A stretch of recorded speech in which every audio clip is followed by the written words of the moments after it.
Berberova was born August 8, 1901, to an Armenian father and Russian mother in St. Petersburg, Russia. Leaving Russia in 1922 for Paris, where she lived in self-imposed exile.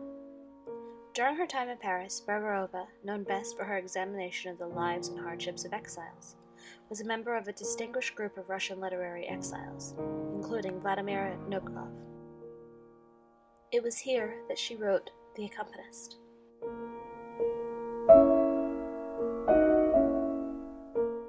The Accompanist tells the story of Sonetchka, a talented yet insignificant young pianist who during post-revolutionary Russia leaves her mother for a job as an accompanist for the glamorous and enigmatic Maria.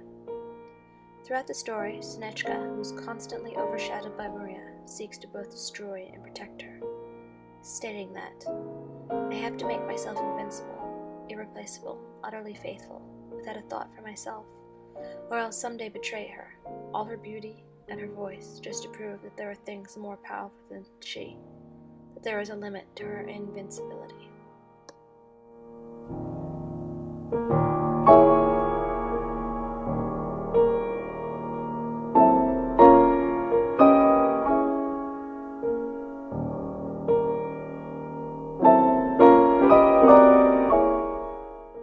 Lan Samantha Chang was born in Appleton, Wisconsin, to Chinese immigrant parents. Growing up, Chang often searched for and questioned her identity. Her stories each hold the same message of struggle for identity between her two cultures. She said that, "My vexed and thwarted curiosity and desire for understanding has been one of the primary reasons I write fiction."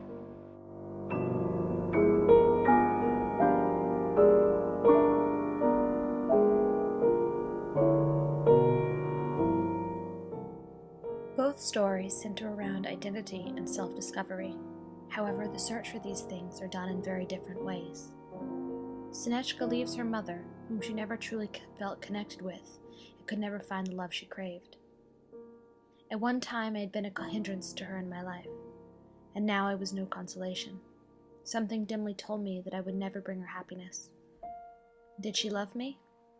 Yes, she did, but there was a pathetic gap in that love, and when she kissed me, I always felt as if she were trying to smooth over that gap, for her sake, for mine, for Matinka's, for God knows who else's.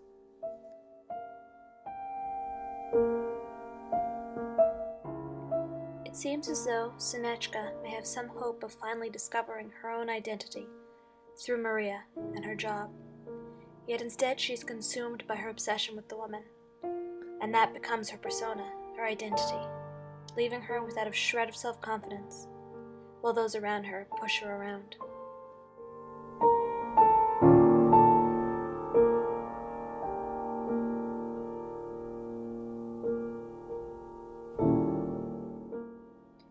The audience seems to reject Sonetchka, to hate her like she hates herself.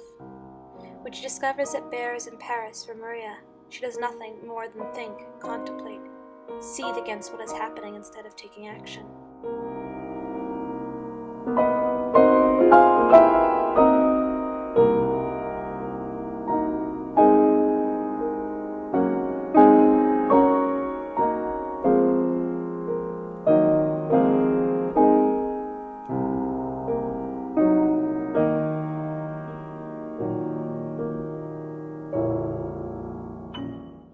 While Sonetchka searches for herself through Maria, when she becomes her accompanist, Min is more resistant to her own personal discovery, to finding her identity.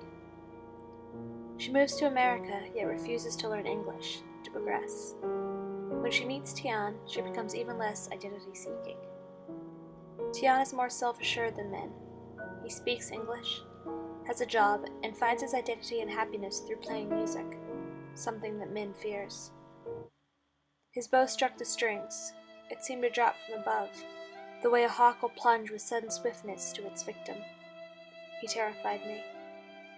His music shuddered through me with violence I am not sure I can describe, now delicate and enormous, but always more powerful than his swaying, fragile figure on the stage. Min seems to seek her identity firstly through Tian's past. When he finally speaks of it, it seems to set something off in him, to spark an ending for the love between the two. While she knows that this identity that she so desperately wishes to cling to will always be a mystery to her, she still searches for her own comfort through it.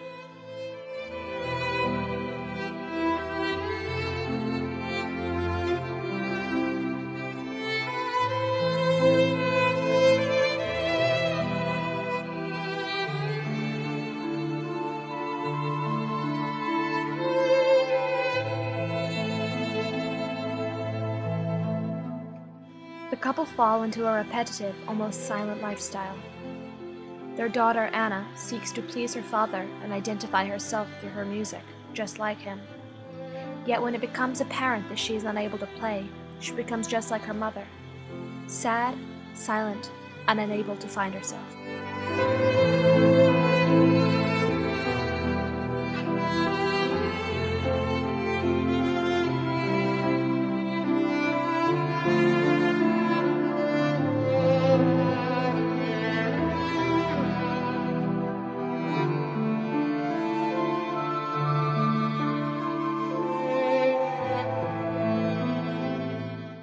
Neither stories have endings with happiness or resolutions, and like most short stories or novellas, leave the audience unsure.